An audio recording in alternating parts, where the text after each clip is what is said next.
Welcome back, everybody, to the About the Fans post-game show. Another week, another game for the Hurricanes as we beat Virginia 29-26. I'm Jordan, as usual. Got Mike with me. Mike, nice to have you again, man. I like that this is becoming regular this year. Man, I told you I was going to try to be on here as much as I can, man. I enjoy being on here with you, and it's fun. It kind of caps out the stressful days that we have on Saturdays. Yeah, I agree. It makes it easier. I agree. And Petrie got tickets to the game this week, so he might pop in, he might not. I don't know. The link is sent, but we were planning for him to possibly not be here today. Yeah. So another ugly game for the Hurricanes. Tyler Van Dyke started. He was absent last week. Emory Williams started. Even though the game was ugly against Clemson last week, it didn't feel as bad because we were starting a true freshman quarterback. However, today, I would say that the offense was arguably worse. I don't know, just we can get into the TVD stuff. I think there's obvious, criticisms of the offense today and the quarterback play and all that stuff. But, I wonder if it almost would have been better to have a very strict game plan for how to manage the quarterback and the throws that he'd be making. Even though it's an ugly product, I wonder if, throwing another 38 bubble screens with Emory Williams wouldn't have been a better product today. Right. So I don't know. What did you think of Tyler Van Dyke today? I mean, I thought TVD would look shaky, man. I mean, it was bad. That might have been his worst performance overall that I think he's had the entire season. I mean, he didn't even throw for a touchdown. Yeah. I know Georgia Tech was bad. We threw an interception in the end zone, but this one was bad, man, just because, listen, he saw somebody take his place. He was injured. Yep. He said he was 100% to go. I thought he was going to be more effective. 2 picks, 20 for 30. We played a pretty balanced attack, which I was kind of hoping for, throw the ball and run the ball kind of equally. Yeah. But as far as TVD, man, he's out there and everybody's giving him the blank stare right now. And I don't know if he's just off, man, or if the system's not working for him this year, or if, for a few games we were thinking, man, he's just locking on to X. But that wasn't the case today. X was wide open for 1 touchdown, as everybody said on Twitter, and he threw a pick on that. So it was like, yeah, I wonder if it's a combination of him being hurt, because he's dealt with the hand injury, he's dealt with a leg injury. I wonder if it's a combination of being hurt and then just losing his confidence. Because you brought up the system, and that, I mean, it could be the case, but I would just wonder how. I mean, Texas A&M was a masterclass by Tyler Van Dyke. 5 touchdowns, played incredible, knocked off a good team, good defense. So I don't know. It's puzzling, man. It's legitimately puzzling to see how Van Dyke has had such polar opposites in performances. We've had extreme highs with him, and I would call this an extreme low. This was a very poor performance by him today. It wasn't just interceptions. It was ones where, like, you can freeze frame right as he's about to throw it, and you're just wondering, like, why did he pick that guy? What did he see here? Yeah, I agree. We looked shaky. He looked shaky. And that last drive that we had where we kicked the field goal, he had that miracle scramble throw in while he looked like Spencer Rattler out there for a second. He was throwing on the scramble, and he found his receiver, and he got close to the first down, or he might have got the first down. And basically that was his throw of the game. Yeah. It wasn't a score or anything like that. It was a save that drive to kick that field goal at the end. Yeah. So, we're going to look at the final score and say, well, damn, he threw 2 picks. He did awful. But, It could have been worse, man. Like he got lucky on another pick, like so Yeah. it could have been 3 or 4 picks, and this game would have been out of reach. Yeah, it was just an ugly game, and we kind of struggled to get the excuse me, I got a cough drop in my mouth. We kind of struggled to get the run game going as well. Yeah. Only 118 yards, I believe, 113 Yep. on the ground. AJ Allen looked pretty good, on a few runs here and there, but it was just a rough game for the offense, man. And really, if Kinchins didn't have that pick six, probably lose this one. Facts. I think we got dominated pretty thoroughly in this game, in my opinion. Man, the defense was great, but again, we missed some opportunities, man, to shut them down on third down. Yeah. And that costed us some of those 26 points. Some of those drives were a lot longer than what they should have been with our defense, man, and how they've been rolling. Mm-hmm. I said before we hopped on, man, we had 6 total sacks. I felt like those sacks, some of them came at the right time and some of them came on second down and first down, and they still got first downs after that. And it kind of just, it still costed us. So our defensive numbers were great, but at the same time, they extended drives that were kind of questionable. And that was kind of our coverage, just backing off, and then on these short downs, they would excel up, but they would let them get the yards, and they would like prevent the touchdown or the long reception. Yeah. And sometimes you got to play man to man right up tight, man, and try to stop them and try to force a punt. But it doesn't seem like we do that very often unless we're rushing the line to get a sack or pressure the quarterback.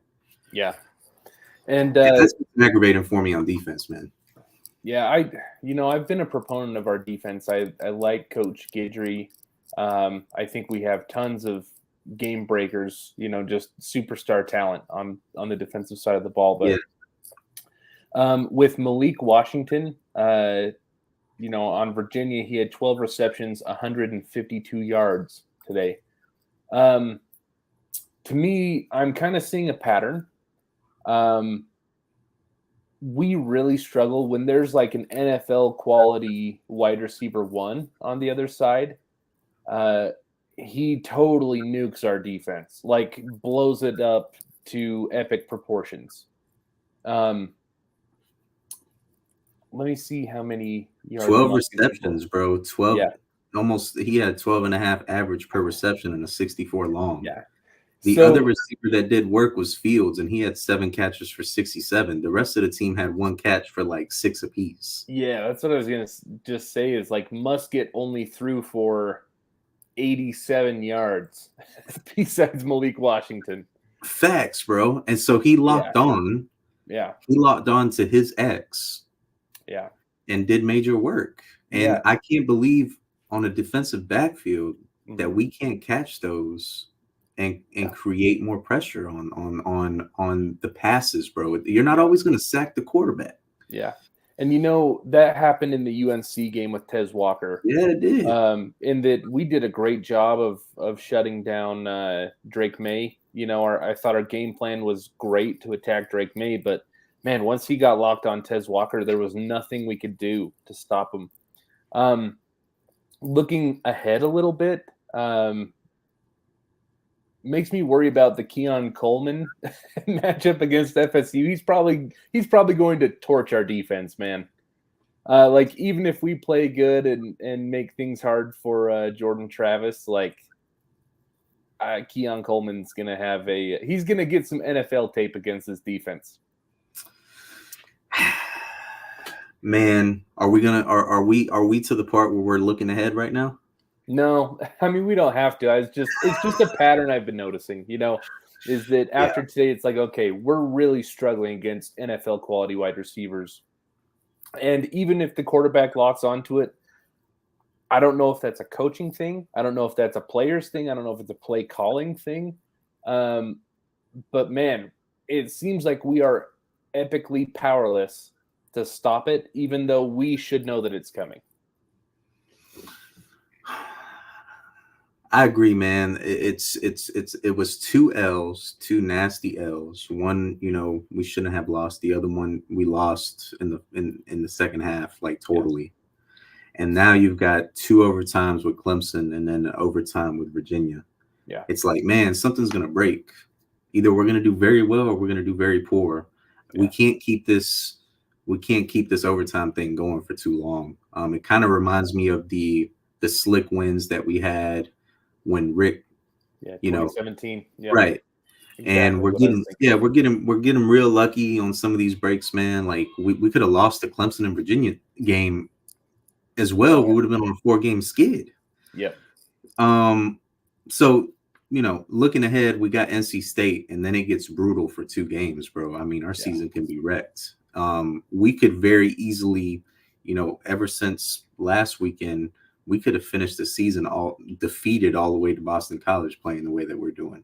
But thankfully, we've had some breaks with Emory. We had a break with TVD late where he managed that last drive well, and we kicked the field goal. Thank God we got a All-American kicker, bro. You know what I'm saying? Yeah. So what was the name that Petrie had for him? Stick was one of them, bro. I think. Yeah, Bora goat legs. Yeah, I know what, but yeah, I mean, Stick was included. So, I if it's a field goal to tie, field goal to do whatever, man, I feel confident. But you can only play with so many games like that, man. Florida State's putting up like nasty numbers right now. They've scored over 30 in like the last 15 or something like that. I saw on Twitter today. Yeah. We need a miracle to get out of that game. Louisville's killing it right now. We're going to be at that game, so who knows? But we've got to do better on offense, man, or not. It's just going to flatten out. The defense can only do but so much. Yeah. Well, I'll tell you what. The way that we played in the last 4 games, I don't think there is a single game that you can look at on our schedule and say that is a for sure win. That's facts. Because Georgia Tech and Virginia are not good football teams. And yet we played down to the competition. We had a long drawn out game where, in both cases, we probably should have won at the last minute. Yeah. Obviously the Georgia Tech debacle, we don't have to relitigate that. But like, you can't play like trash against a trash team and then just be like, oh yeah, well, Boston College sucks, so we're going to beat them. Nah, I mean, we were 19-point favorites today. Yeah. I mean, when I saw the spread this morning, like I didn't pick the game on any of my stuff, but I said automatically, we're not going to win by 19. No, it's just not going to happen. Well, and to be frank, like in my opinion, I thought we got thoroughly dominated by Virginia. We did. Like they outplayed us on both sides of the ball. Our defense played great, but honestly, without a pick six, if our defense doesn't score, we lose this game 9 times out of 10. Facts. They had the total advantage on total yards on this, man. They had the better clean looks from the quarterback on the wide receiver. I don't care if he threw the ball 20 times to only 2 receivers. Yeah. We had 20 receptions that had to be spread out throughout the entire roster for us to even move the ball. And those were like, some of them were like Brashad Smith had 3 catches for 10 yards. We had 5 catches for 28 yards from George and 3 catches for 35 yards from Young with a long of 19. So those other 2 were like, whatever.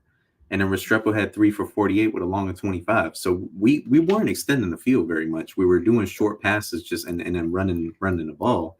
But even our running game was weak, bro. We had 113 yards on 26 carries with a long of 26. Yeah. So shout out to the defense. Like I said, man, like the game ball can be thrown to our kicker for sure because he saved the game, realistically. But James Williams, bro, with 13 tackles and 6 solo, and then all the sacks we had. Yeah, I mean, it definitely kept us on the fence when we were down. And at the end, we prayed, we got a field goal, and then we locked down in overtime because it's a short field. And then boom, we took the W on a run, out of all things. But man, the game was too close. Like, you can't look at this as a win, really. It's kind of like, oh man, we got out of there. And thankfully it looks, it's a win on the win column. But going into next week, like, this game doesn't even matter, man. You don't build momentum off these type of games, in my opinion. Oh, I agree with you. There's no momentum to be had. No. And let's see. Was it Ray Joseph that was returning for us? Yep. Yeah. So I want to give him a shout out as well, because how many of those offensive drives? I don't know how many we scored off of him when he'd have a great return. But I mean, he did more work than our offense did for most of the day. That's facts. In terms of giving us field advantage, and just, I don't know, man. Ugly performance today. I hated it, honestly. I'm a little pissed that the Canes are playing like this, and like I have to watch this every week. Well, I've been so used to it now. Yeah. Jordan, that I'm turning the point as a fan that I'm almost like it's expected. Like, surprise me at this point. You're gonna have to surprise me. We come out and beat a team by 25, man. I'm gonna be exuberantly like surprised at that point. Yeah. But right now, like, everything is to script. You know, we're just average at best, man. And if you can have another Texas A&M game, that's fine. But at this point, like, your only Texas A&M games that you have left are like premier ACC teams at this point in Florida State and Louisville. So, and that sucks, because we played so good in the first 4 games of this season. Yeah, we looked solid, even when it was against lesser competition like Miami, Ohio, Temple. But we took care of business in those games. We did.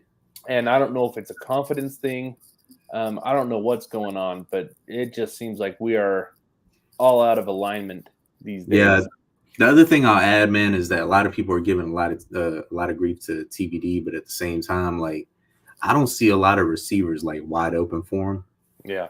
And if the run isn't there and they're calling a pass play, like, he is forcing some of those throws, but he's actually trying to complete them too on some of them, man. And the wide receivers are not getting as open as what we're not paying attention to. Yeah. So he misses some. Don't get me wrong. He throws into traffic on some of them. He doesn't know how to throw the ball away. That's his worst thing that's happening right now. He just doesn't throw the ball away.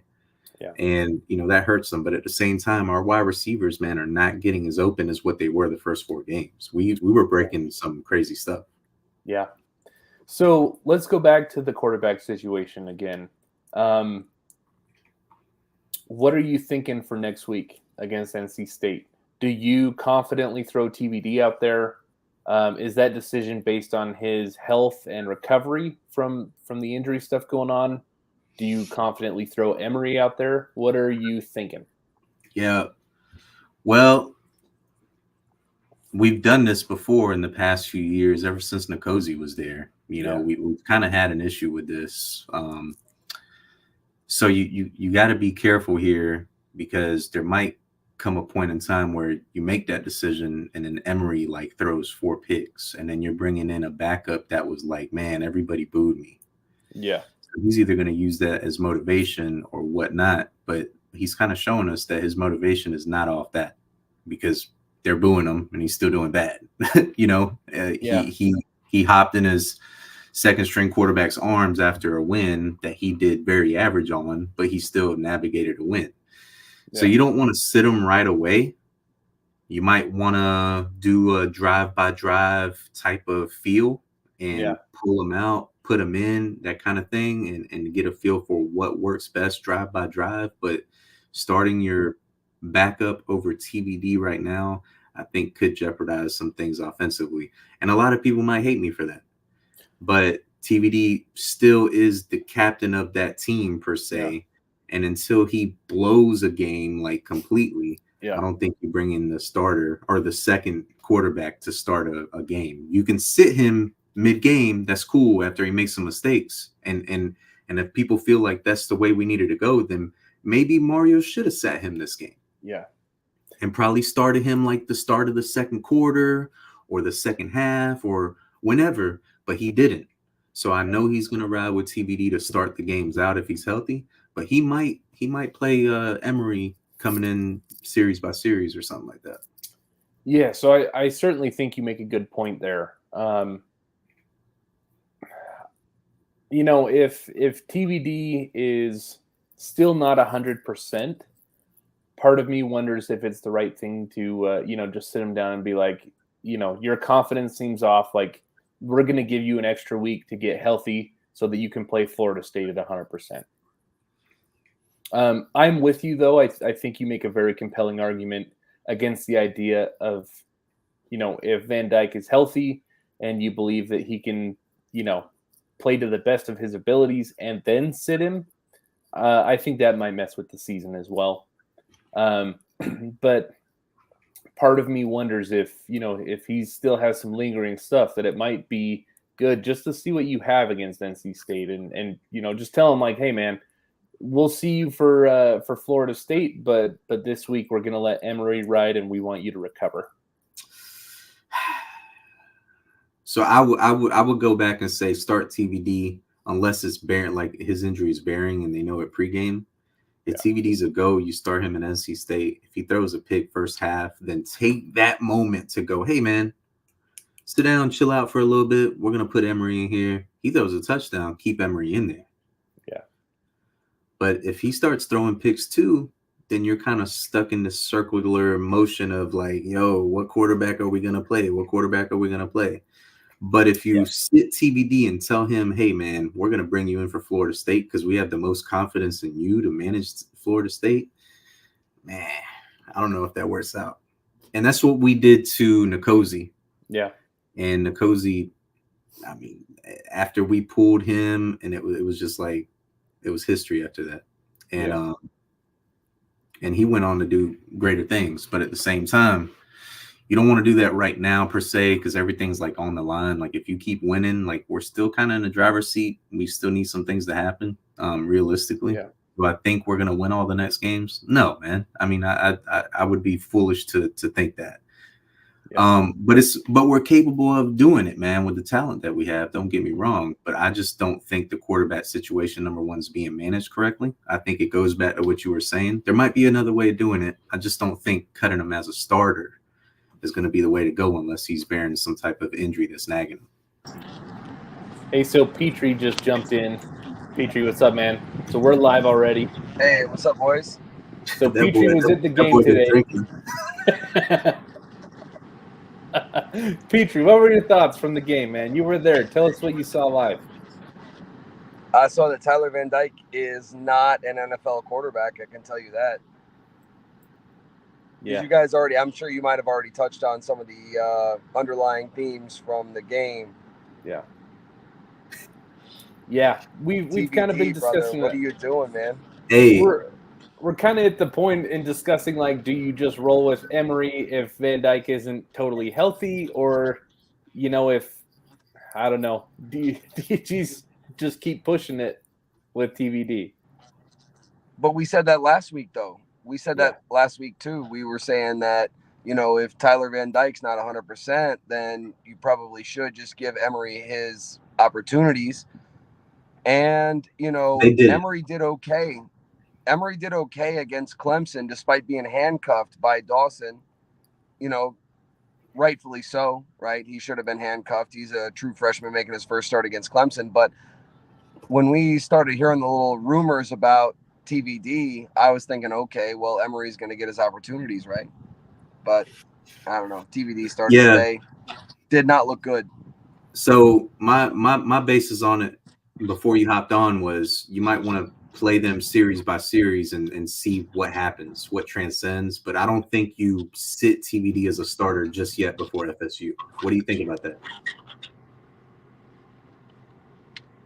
Oh man, I understand where you're coming from like a fundamental standpoint. Like you don't want to sit TBD as the starter. I get that. Like I'm totally with you. But if he's not feeling good, and he certainly did not, but he did not look good either. If he's not feeling good, he didn't look good today.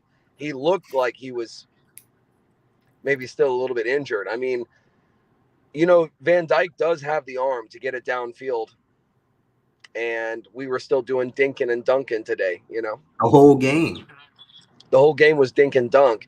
And when we were doing that against Clemson, I was like, okay, hey, we're dinking and dunking, but that's Emery making his true freshman debut, first time starter, right? Okay, I'm cool with the dinking and the dunking. I'm not cool with Tyler, supposed to be an NFL draft pick, Van Dyke, dinking and dunking. The whole game, too. Yeah. The whole game, like you say, let him get his feel, let him get a little bit of touch, but like you just said, the whole game, no. Well, part of me wonders if it's because TBD established starter, he has had some NFL hype. I agree with you, not a thing, but it's there. Like TBD is established. I think it'd be harder to kind of rein him in with a script or with a game plan that is extremely conservative. Whereas I think with Emery, you could probably push that a little more, and kind of handcuff him a little bit on purpose for the sake of having a better chance to win the game, because at this point, like, I don't really want TBD slinging it. If he's going to play like he has the last couple games, yeah, Georgia like the Tech, couple UNC, games that he's been quote unquote healthy. Yeah, I don't really want to see TBD sling it right now. Not interested in that. So part of me wonders if it's like, is the better play from a like chess or strategy standpoint is like play Emery so that you can control what's happening at the QB position. I don't know. Just a thought. I'm not gonna lie, I was here, and I'm not gonna be one of those people that's like, well, as a person who was at the game, I know better than you two idiots, but I will say, when I saw Tyler out there and they stuck with him, I sat there and I was like, is Mario trying to like hopefully improve his draft stock, and maybe that turns into a waterfall kind of thing for recruiting? I don't know, but I don't know. There was a couple of times where there were people in my section that were saying, hey, let's put in Emery. Let's see what we got with Emery, Yeah. And I'm cool with that. Jordan mentioned starting Emery next game, right? Who do we have? NC State on the road. Yeah. Hold on. And then starting Tyler at FSU. Like, give him a week to get healthy and just be like, don't even worry about it. If you're not feeling 100%, don't even worry about NC State. Just focus on getting 100% healthy for Florida State. And then my argument, Petrie, was the series by series at North Carolina State, and then get a feel for what's happening really, because they haven't really gotten a feel minus them starting a full game. Yeah. While I'm going to tell you, I don't disagree with you from a fundamental standpoint. I just feel like if you were going to do that, tonight was the night. Today was the game to do that. I'm not saying you're wrong. I'm saying that assuming that you're correct, today was the day to do that. We were a home game, big time favorite. It's homecoming. NC State's on the road. NC State is talented. So if we were going to do what you're suggesting, today was the day to do it. Yeah, and you're right. You're right about that. So what do we do for NC State? Cross our fingers. Let Emery sling it all over the field is what we do for NC State. And then we make a decision at Tallahassee? Well, we start Emery and then let him get, 3 straight wins over Florida State before he goes pro. Hey, I'm cool with it, man. Maybe that's the direction they take. You never know. Listen, I think that, like, I'm not trying to be this guy, but, Van Dyke's best 6 games were the first 6 games of his career, right? Yeah. And what do you say about that? Nobody had any film on you. Nobody had any film, right? So why'd you look so good? Now that team's got a little bit of film, you ain't looking so good, brother. I'm sorry. But I've said this about Van Dyke. If I've said it once, I've said it 100 times in the last couple of weeks. He's a beer and peanuts kind of guy. He's got good, strong. He's got a good, strong arm, decent accuracy, but he's not going to pick you apart. Emery seems more of a tactician. He's like really precise with it. He's going to really pick you apart the way, not that he's Tom Brady, But like the way Tom Brady picks you apart, he doesn't have to be a physical freak. He doesn't have to be, Ben Roethlisberger, Josh Allen, whatever you want to say. Like, he doesn't have to be that big. He's just picking you apart, smart, like as an intelligent quarterback. So I want to run through something real quick before I hop off because I gotta go. But I want to drop something in this video for us. So what that was 21 that he had that 6-game stretch, right?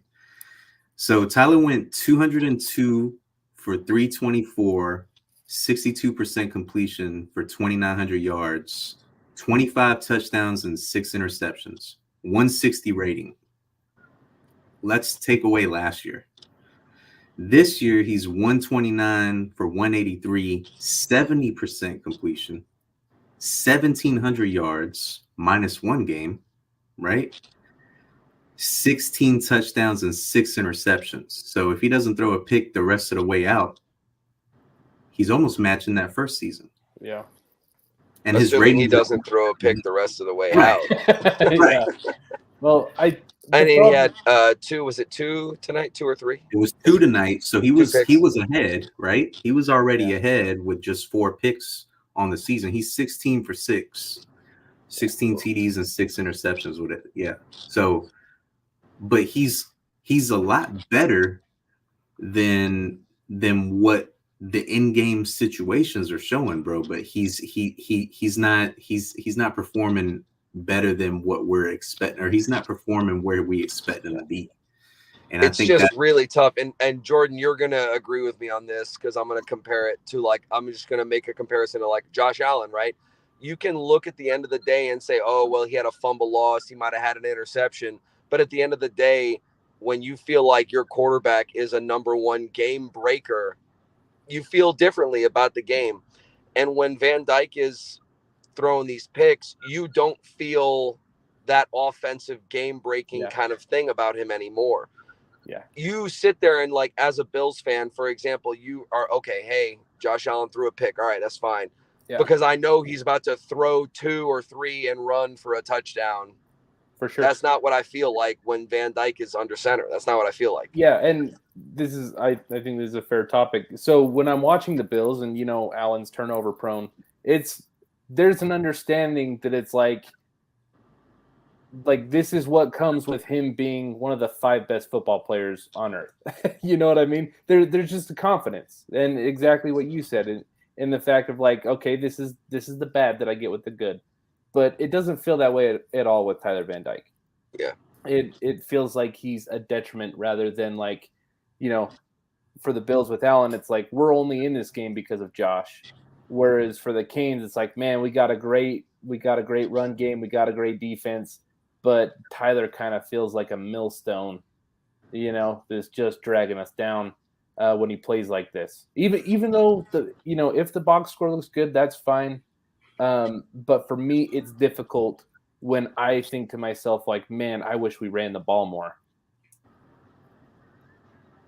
And ran the ball more.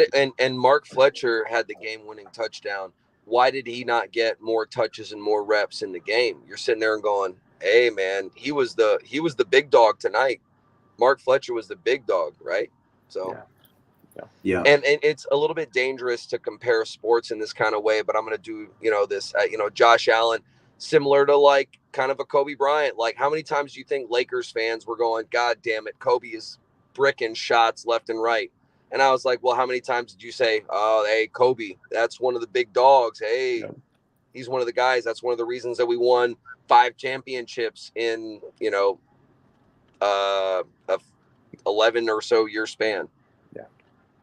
So, yeah, you really want him to be able to be like, I'll live with Van Dyke's interceptions if he's also throwing 3 or 4 touchdowns and running 1 or 2 a game, Yeah, and I think, when Van Dyke has played good, it's been totally different, in my opinion. It hasn't just been different vibes, it's been a different box score, because on that run he was throwing 300 yards and 3 touchdowns per game every game for 6 straight games, but they were still close games. Yeah, I'm looking while you guys are talking. Yeah. You're talking about 21, right? I'm talking about 21, bro. Like hella close games, except for the Duke game where and I'm we sorry to killed tell them you, 47-10. no tape. Like they didn't have tape on him. Yeah. You know, I'm not trying to be that guy, but nah, I get you. Yeah, and you know what? And that's the kind of situation where you're like, that's why you like an Emory Williams, because you can have tape on him all day and tomorrow, but you can sit there and go, well, he's not really athletic. Well, he doesn't really have a cannon for an arm. Well, he's not really this and that. But if he picks you apart from a technician kind of standpoint, there's nothing that you can do with film that says that. You know what I mean? Like you can't say, oh yeah, we got film on Emory. You don't. I mean, I just thought of my NFL TVD comparison. Tell me if I'm wrong. Kirk Cousins. Wrong. Kirk Cousins is way better. Oh no. Way better. I don't really like to throw this casually around, and I'm sorry if there are any Steelers fans that watch this or whatever, but his NFL comparison is Ben Roethlisberger. Sorry. Yeah. Hey, I'm sorry to tell you. I'm sorry to tell you. In season or off season, Ben? I've been. Jesus Christ! I hope he's not off season, Ben. I hope he's not. Ben's a Hall of Famer, though. When you look at him, hey, Ben's a Hall of Famer, and I'm not going to take that away from him. But he's a beer and peanuts kind of guy. He's got a solid, strong arm, decent accuracy. He's not going to pick you apart with accuracy. He's not like, I'm a Dolphins fan. He's not a Tua. He's not a Drew Brees. He's not a Tom Brady. He's not going to pick you apart and just outsmart you from the game. Ben Roethlisberger is a big, strong guy, and you have to account for the running threat. And with Van Dyke, he's decently athletic. You have to account for that running threat. Yeah. But again, at the end of the day, he's a beer and peanuts kind of guy. Yeah. And there's nothing wrong with that. It just means that he's not like a technician. He's not a technician. Yeah, I get you. Well, let's wrap it up. Mike, I know you got to leave. Petrie, thank you for jumping on with us after the game. I hope it was fun. I saw the pictures you were posting on Twitter. It looked like you and your wife had a good time. So, absolutely. We had a great time. I mean, as always, Hard Rock Stadium does a terrific job. I mean, it's a professional outlet, and you go to a college game and still feel like you went to a professional experience. So shout out to the Hard Rock Stadium. Hey, are you going to be there for the Louisville game? I live in South Florida, so I'm not going to say I'm going to be at the Louisville game, but I live in South Florida. So, if you want to hang out, of course, I'm going to be around. Of course. We'll see you. Yeah, man. We'll get in touch about that. We'll both be in town for Louisville. Yeah. So, all right, everyone, thank you for watching. Again, it's the About the Fans post-game show. We're all swagged out. We got stuff. Go to aboutthefans.com. Follow on Twitter. And we will see you next week against NC State. So until then, go Canes. Go Canes. Go Canes. Later, boys.